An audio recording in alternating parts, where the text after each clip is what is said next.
You bitch!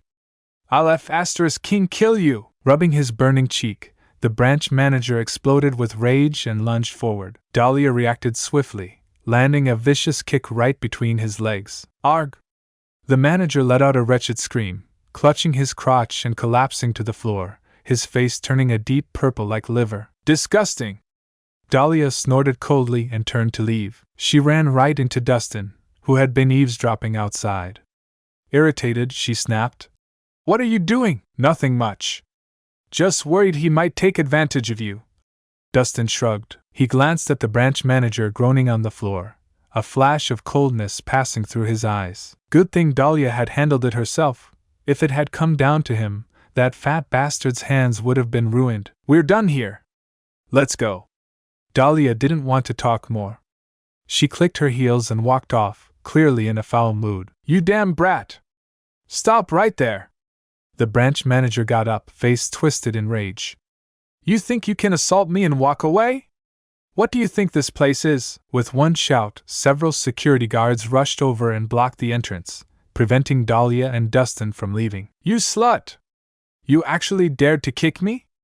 I'll beat you to death!" Furious, the manager rushed forward, hand raised for a strike, only to have Dustin catch it with ease. "Who the hell are you? Mind your damn business if you don't want to die," the manager spat. "Apologize to her, or I'll rip that mouth off your face." Dustin replied coldly. "Apologize my ass!" The manager roared and swung his fist, but Dustin was faster. With a powerful slap, he sent the man flying several meters through the air. Smack! The manager's huge body crashed to the ground, his face crooked and teeth scattering across the floor like rain. "What the?" Everyone stared in shock at the scene. No one had expected Dustin to be this ruthless. Right in front of everyone, he slapped the branch manager across the face. This was the head of East River Branch, a man of money, influence, and vast connections. Offending someone like him was practically suicide. You actually dared hit me?" the manager screamed, his face contorted in fury as he stared at his fallen teeth. "So what if I did? You want me to schedule it next time?" Dustin said calmly. "You bastard! Do you even know who's backing me? It's the Spanner family. You dare lay a hand on me? You must have a death wish," the manager barked, pulling out his phone to call for backup. "Humph."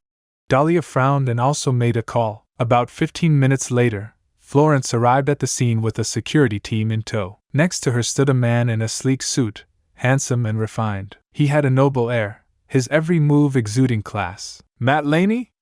Dahlia's eyes narrowed in surprise. Matt Laney had been her senior in school and once pursued her for a while. Last she heard, he went abroad, and they hadn't seen each other since. She hadn't expected him to return, and even be walking in with her mother. "Dahlia! Are you okay? Did they hurt you?"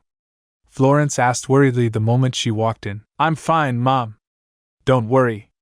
Dahlia shook her head lightly. "Dahlia, it's been a while," Matt said warmly, stepping forward politely. "Yes, it's been a while," she replied with a slight nod, not showing much emotion. Though surprised, she only saw him as an old schoolmate. "I heard you ran into some trouble, so I came with Aunt Florence.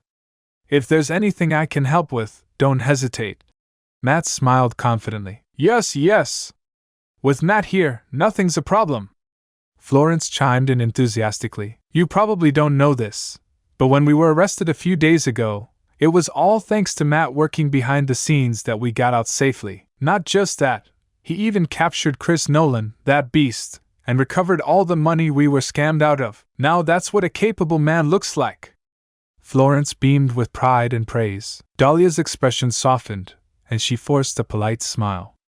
"Thank you, it was nothing," Matt replied with grace. Suddenly, Florence's gaze turned, landing on Dustin. "Hey, what are you doing here, Dustin?"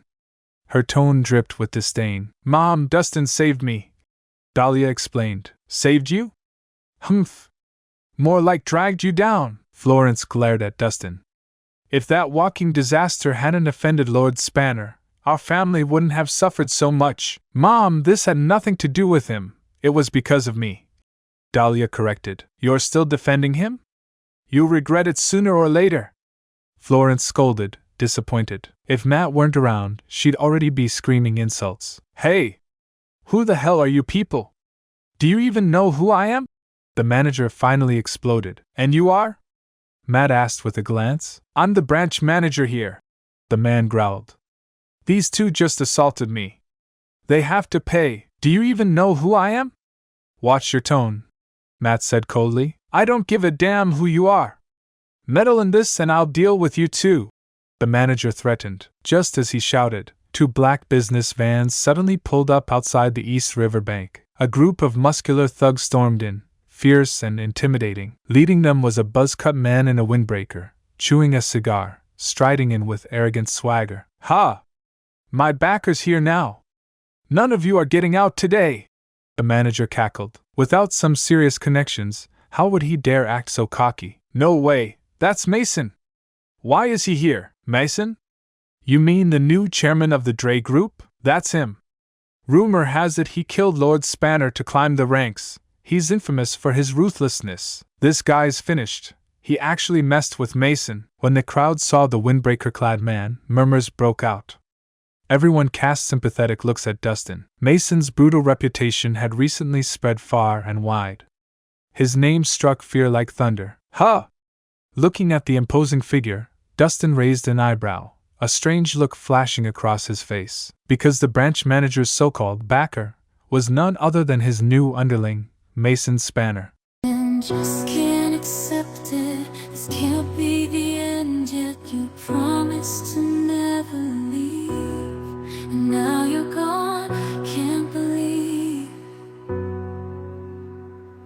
I can feel the world slipping away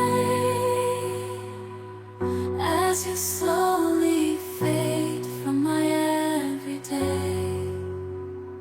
You promised forever a love without end, but now I'm left broken, struggling to mend. I thought we were so tied, destined for a lifetime, love with no end, love with no end. Staying in my imagination, memorizing the past time, the secrets, the love, the care. Now they're echoes in the air. I still see your face in